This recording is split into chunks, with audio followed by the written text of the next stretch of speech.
It's always struck me that there seems to be something of a black hole in historical record, as if much has been left out or danced around, and when dealt with at all, framed incorrectly and grossly mischaracterized.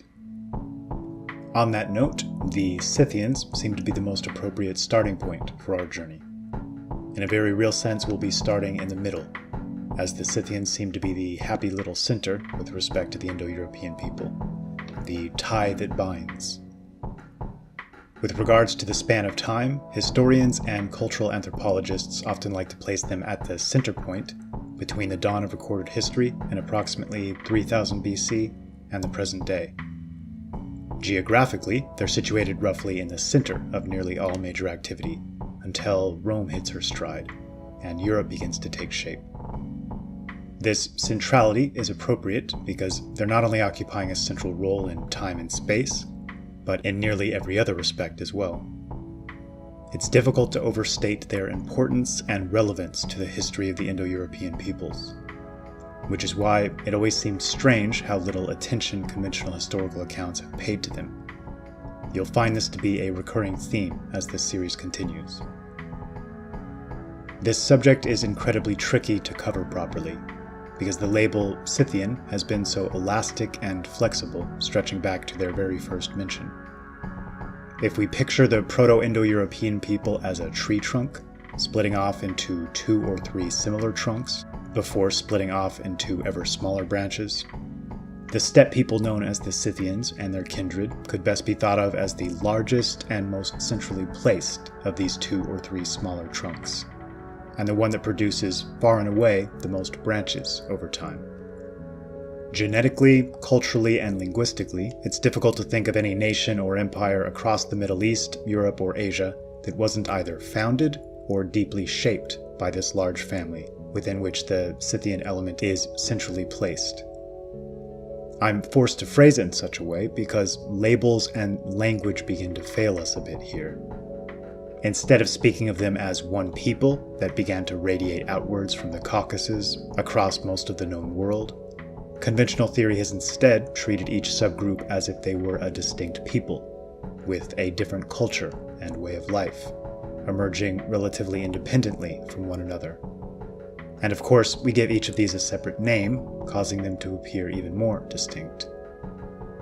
One group moves into India and suddenly becomes Indians, another into Persia and becomes Persians, another into Bactria and Parthia and become Bactrians and Parthians. In many ways, this isn't the most helpful or efficient frame through which to view history, and it was bound to cause great confusion. For example, if you look up Scythian in Wikipedia, or any similarly conventional source, you'll hear them spoken of as if they simply emerged out of nowhere around the 9th or 10th century BC.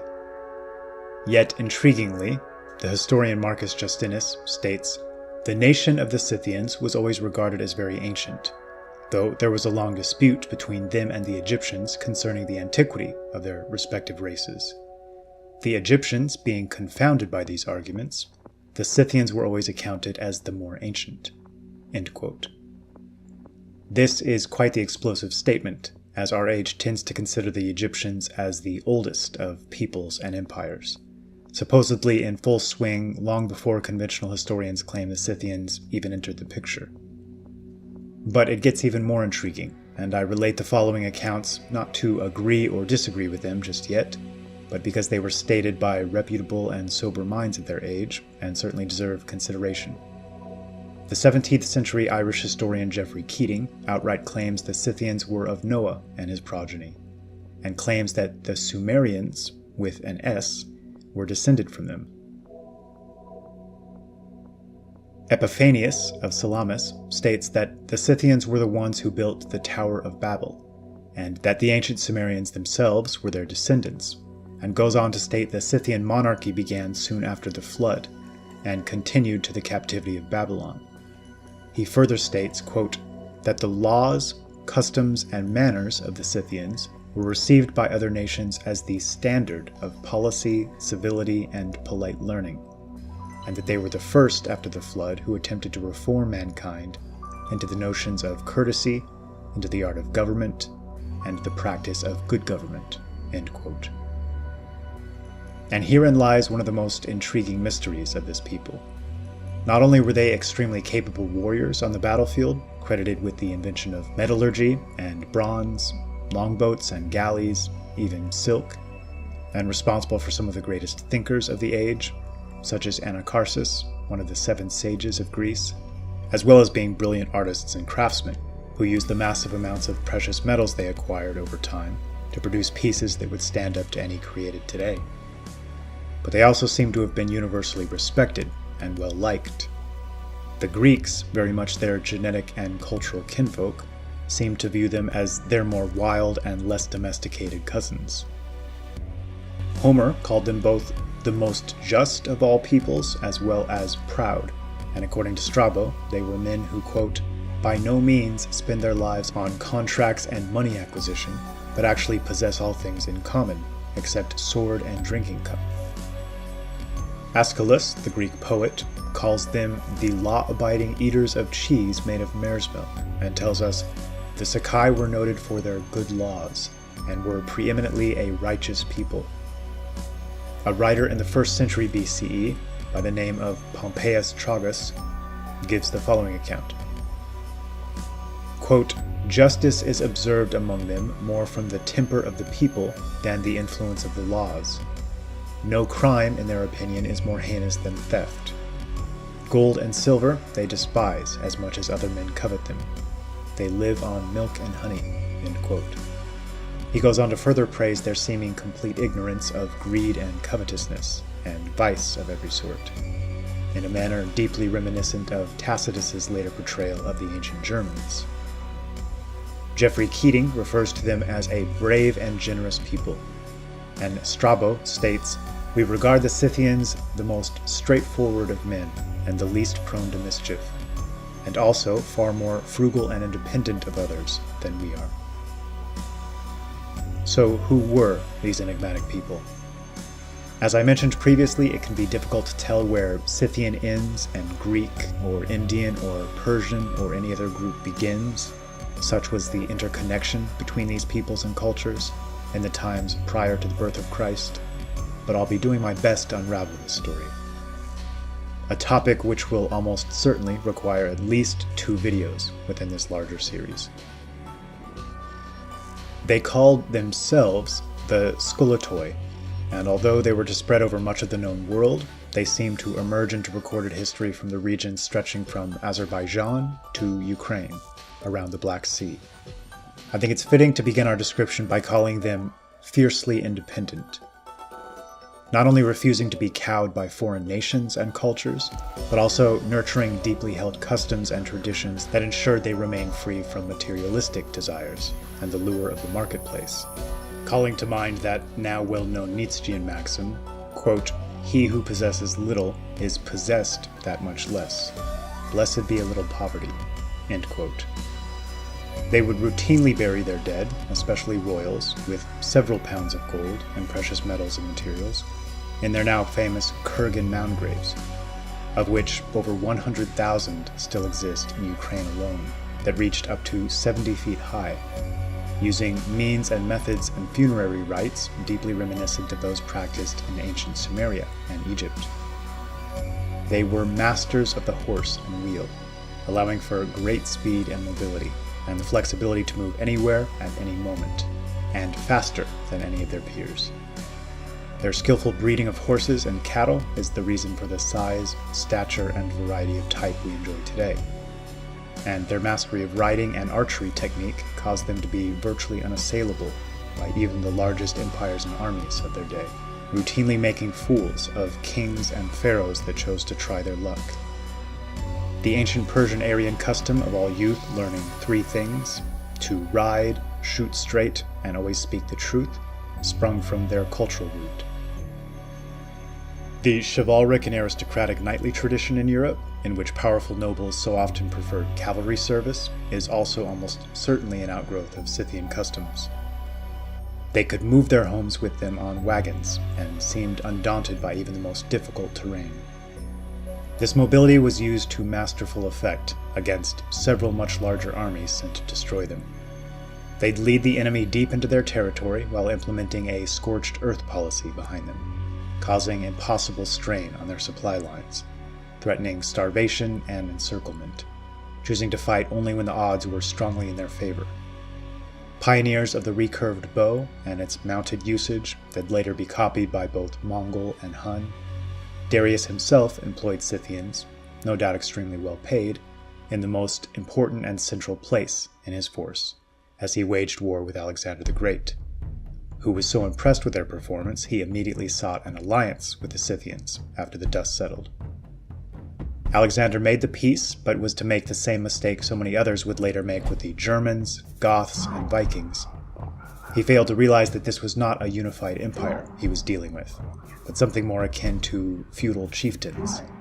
Making an alliance with one doesn't guarantee he doesn't have a brother or a cousin with just as large a force.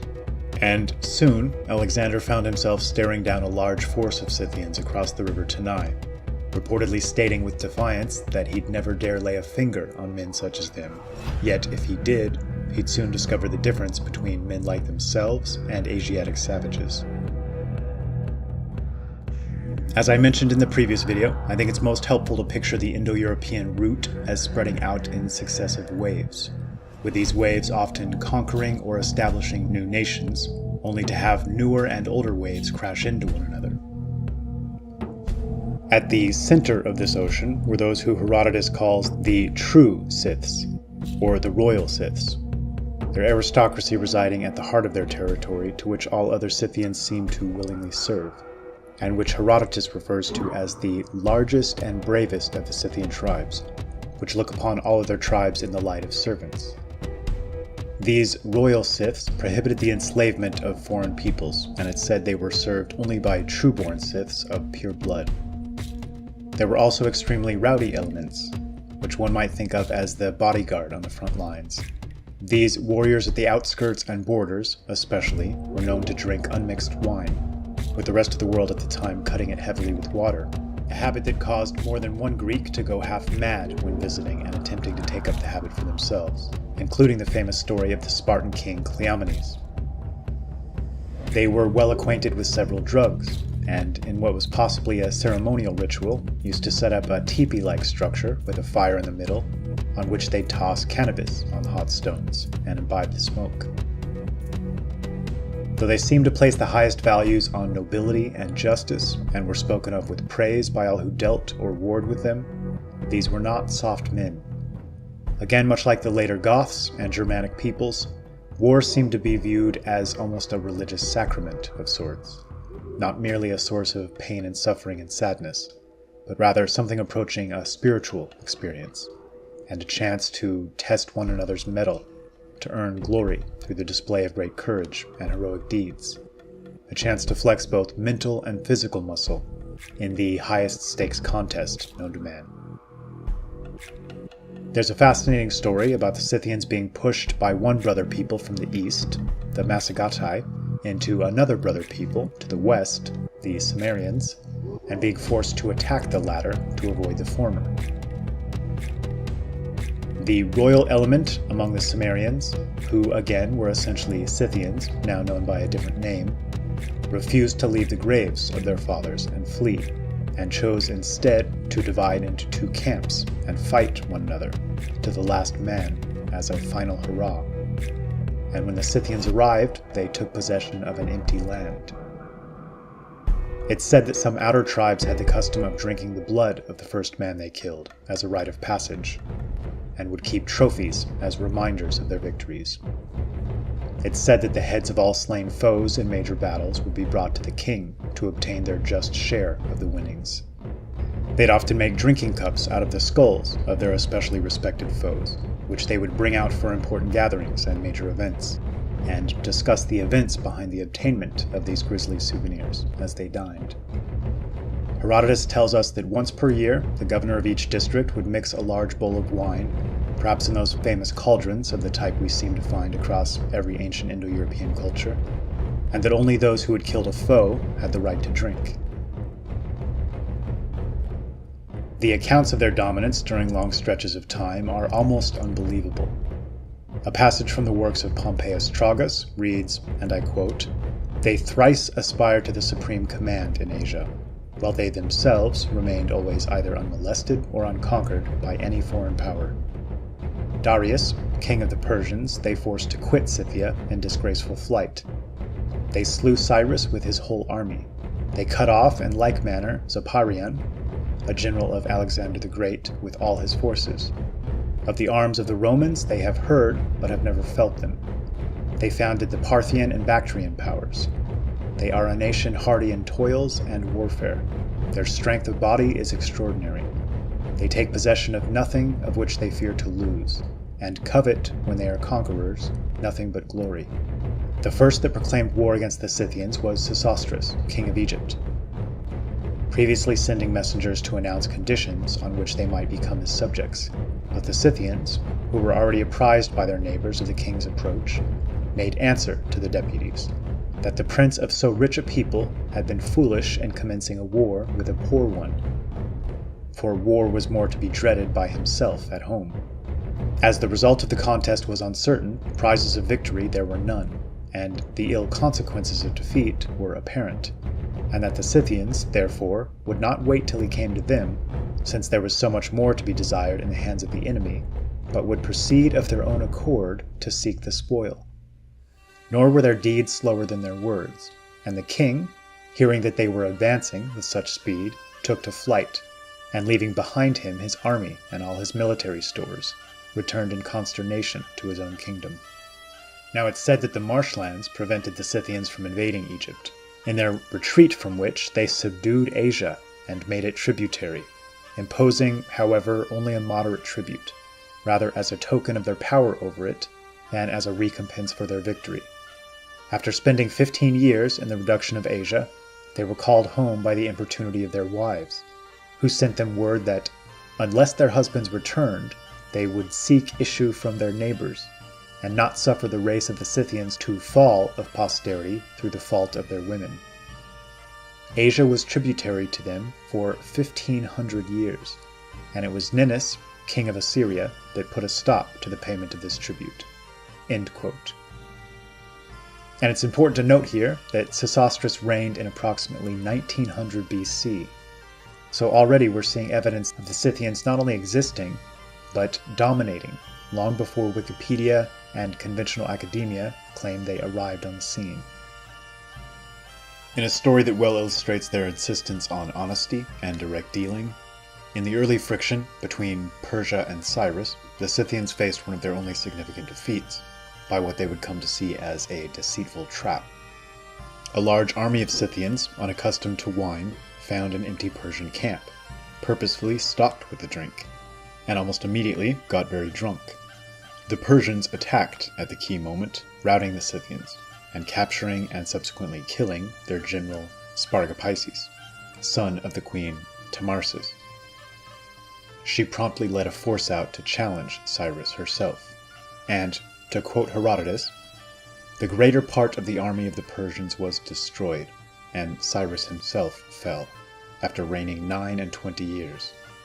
Search was made among the slain by order of the queen for the body of Cyrus, and when it was found, she took a skin, and filling it full of human blood, she dipped the head of Cyrus in the gore, saying, as she thus insulted the corpse, 'I live and have conquered you in fight, and yet by you I am ruined, for you took my son with guile. But thus I make good my threat, and give you your fill of blood.' Of the many different accounts which are given for the death of Cyrus, this which I have followed appears to me most worthy of credit." End quote.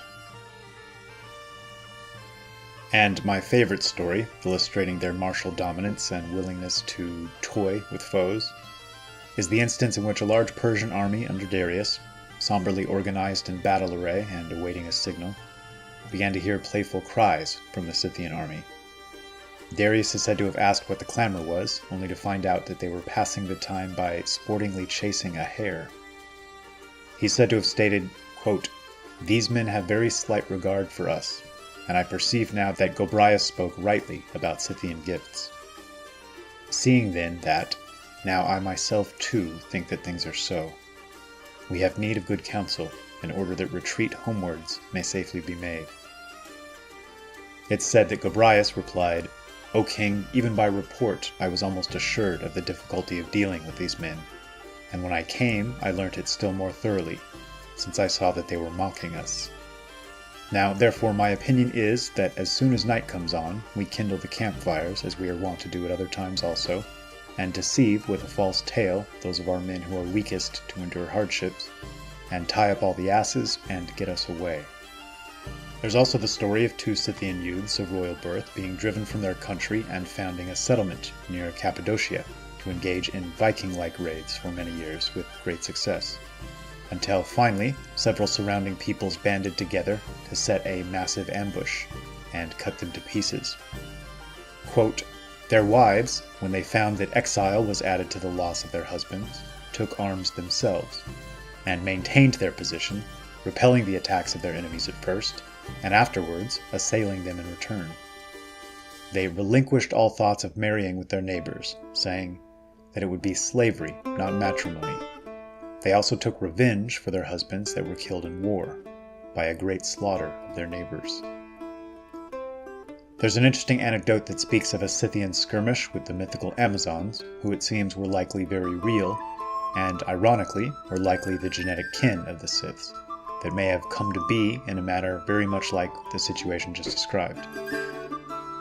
It was only after the battle, upon viewing the dead, that they realized their defeated foes were actually women. After some discussion, it was decided these Amazons were a worthy people, and thus the Scythians sought them out. Finding their location, they sent a contingent of men to set up camp near them, with orders to flee if attacked. Drawing a bit closer with each passing day, while signaling their peaceful intent, after some time a Scythian and Amazon finally met face to face. The two managed to clumsily communicate, and the two groups soon followed suit. And as each man paired off with a woman, a new tribe was born. And this is illustrative of a larger point mentioned previously, one that bears repeating. The Scythians left a trail of their genetics and culture across most of the known world. To this day, most historically literate peoples from a wide variety of nations can trace themselves back to the Scyths. In fact, recent finds seem to show their influence extended all the way into modern Korea, with the so-called Silla royal burial mounds in Gwangju closely resembling those of the Scyths, and containing remarkably similar goods. In the previous video, we spoke of India and the Sakya tribe, from which Buddha was born into the warrior caste. Interestingly, the Jats in western India, favored by the colonizing Brits as a martial race, claim descent from this tribe. The Persian Empire, as well as the Median, Bactrian, and Parthian, were essentially direct outgrowths of the Scythians. What I find even more interesting is the wealth of connections to the Spartans, with regards to appearance, customs, traditions, culture, and mindset, and I've included a link in the description to an impressive article discussing this topic. Though slavery was prohibited among the royal Scythians, it was practiced in many of the surrounding tribes, using a structure similar to that of the Spartans and their helots. Both were well respected, intelligent but abhorring pretentiousness, disciplined, unrivaled on the battlefield. Both seemed to honor simplicity and the shunning of wealth and the marketplace as a virtue. They also seem to share origin stories, among so many other things. It's a virtual certainty that these two peoples were genetic kin. It's a depressing fact that the great majority of their magnificent art has no doubt been lost forever due to the activities of grave robbers, who not only steal the gold artworks but often melt them down, activities which continue to some extent to this very day. In fact, if it wasn't for the Russian Tsar Peter the Great's decree of 1718, which ordered the collection of these antiquities and established brutal punishments for thieves, we'd be left with virtually no traces of their existence. So what did they look like? Modern historians seem intent on portraying them as an Indo-European and Mongoloid mixture, though none of the hard evidence seems to point in this direction, especially the further back one moves through time. And this seems to be the all-too-common error brought about by associating them with the peoples existing today in the regions they roamed so long ago. Thankfully, we've been left with several first-hand descriptions and a wealth of art created by themselves and surrounding nations, depicting their style of hair, dress, and their facial features. To go over a few of these descriptions, Herodotus describes the Budini of Scythia as red hair and gray-eyed. Hippocrates speaks of their ruddy skin, Erismapes of their fair hair. A 2nd century BC envoy from China named Zhang Quan speaks of their blue eyes, as does Pliny the Elder and the Greek philosopher Polemon. The 4th century historian Marcinellus speaks of the Alans, direct kin to the Scythians, as being tall with blonde hair and blue eyes. It seems much of the Mongoloid admixture probably happened over time, across every nation in which those tribes that didn't move west ended up putting down their roots, as not a single ancient description describes them with physical features that might be deemed Asiatic.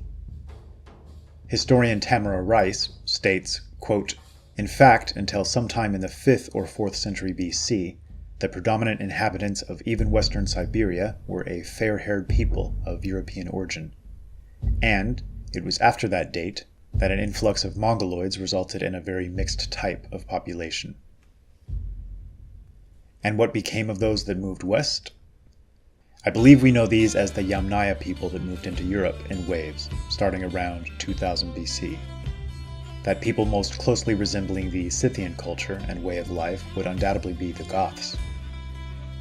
Many historians prior to World War II had such trouble drawing dividing lines between the Germanic and Celtic and Scythian peoples that they considered distinctions to be arbitrary. And Sharon Turner, in the History of the Anglo-Saxons, states, "The Anglo-Saxons, Lowland Scotch, Normans, Danes, Norwegians, Swedes, Germans, Dutch, Belgians, Lombards, and Franks have all sprung from that great fountain of the human race, which we have distinguished by the terms Scythian, German, or Gothic." Genetic research seems to bear this out clearly, with the boundaries of the R1A haplogroup matching the vast expanse of their movement over time. Culture and custom seems to bear this out, with the Germanic peoples sharing so much of their historical character and traditions with the Scythians.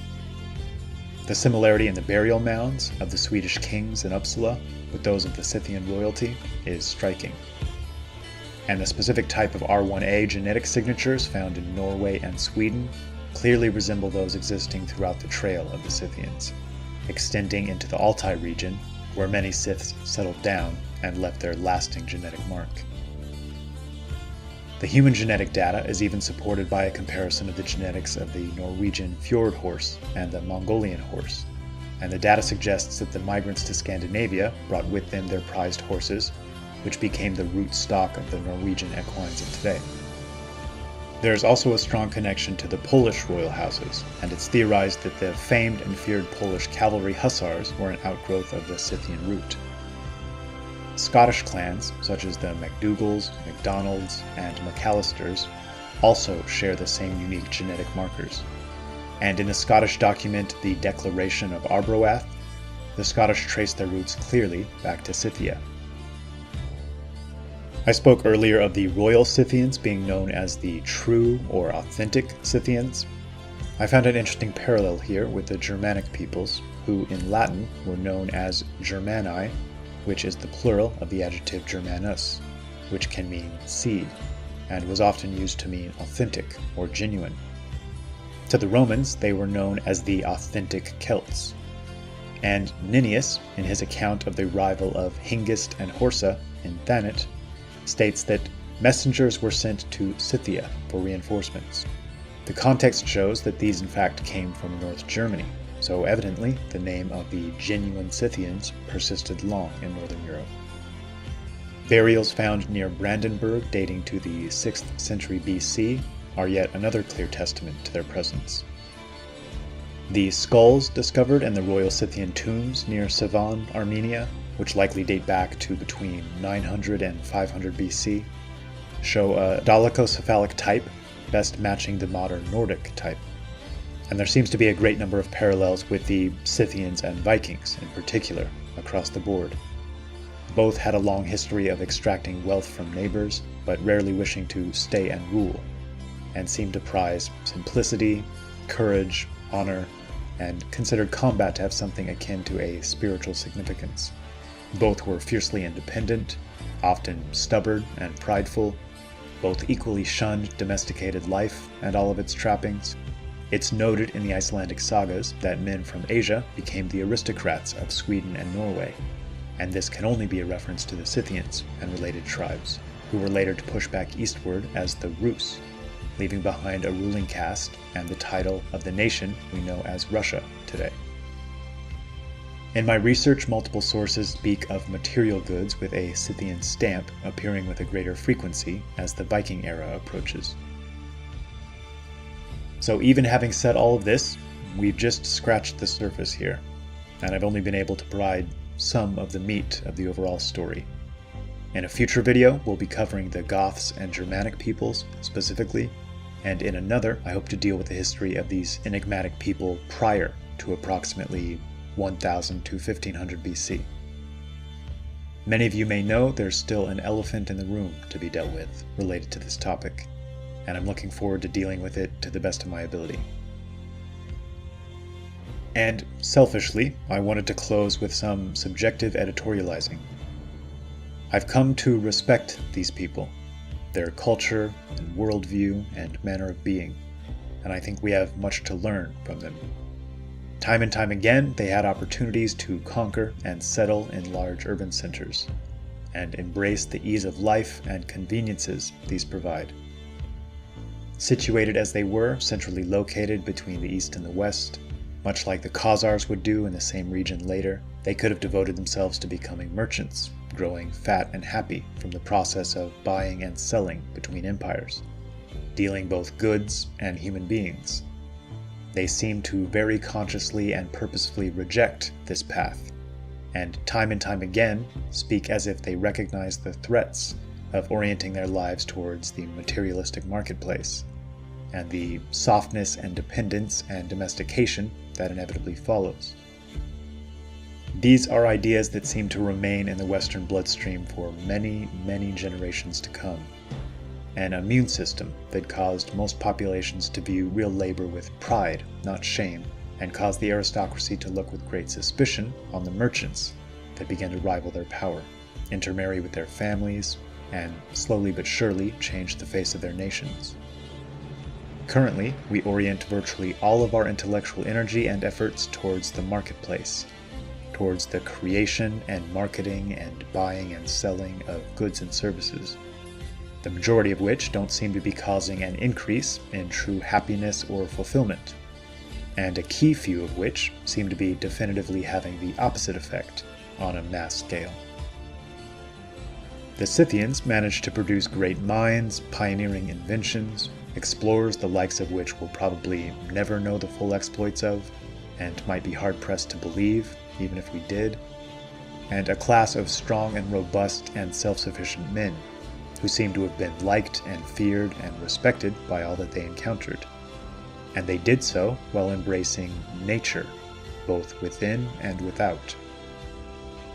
I often wonder what they'd think of our concrete jungles, our sequestering ourselves in cubicles for the lion's share of our days in service to a corporate entity in whom we have no stake, and CEOs and shareholders who we have no personal connection to, and our rush to toss everything that served us so well by the wayside, to adopt every form of newness and novelty without regard to its longer-term ramifications on mind, body, and soul. Though the modern world equates labor and hard work with strife, and equates the minimization of these things with happiness, I have to disagree. Work is psychologically gratifying insofar as we can clearly grasp its purpose and utility. And in this respect, it strikes me that few things could be as deeply gratifying as providing complete self-sufficiency for self and family and tribe, thereby bowing the head and bending the knee to no government, no nation, no foreign individual or corporate construct, least of all those seeking to live parasitically by directly or indirectly imposing servitude on others. We may no longer live in a world of frequent physical conflict, at least not at the moment, and certainly not with bows and arrows and swords and axes. But characteristics like courage are almost equally valuable across all eras. all environments and situational contexts, as are genuineness and trustworthiness, and the discipline to avoid covetousness and petty materialistic pursuits. I can't help but feel that relative to our ancestors, we've largely forgotten how to be men. The proxies of drinking beer and watching football have been substituted for our sense of personal responsibility, our highest responsibilities to family, extended family, to culture and nation, and to the Creator. We've been coaxed into trading true independence and self-sufficiency for a servile consumerism. Instead of our foremost goal being to deeply understand our world and all of its machinations, in order that we might meaningfully improve it and ourselves, we've been convinced to outsource this process of understanding to men who call themselves experts and intellectuals, while we devote the majority of our time and attention to seeking some purely financial edge over our fellow man. Worship of the dollar inevitably makes for small men, turns them into tools of powers they don't understand, and in many cases don't even care to understand. There are much higher and worthier things in this life. The goal of those who currently call the tune is to level every mountain, to cultivate fully dependent and controllable and domesticated men, units and cogs, not individuals. The Scythian would have been their worst nightmare, with an unconquerable spirit and a studiously developed worldview making him eternally immune to this siren song. Modern man, on the other hand, has been shaped into their dream come true. Perhaps it's time we stopped playing another tribe's game and started channeling our inner Scythian.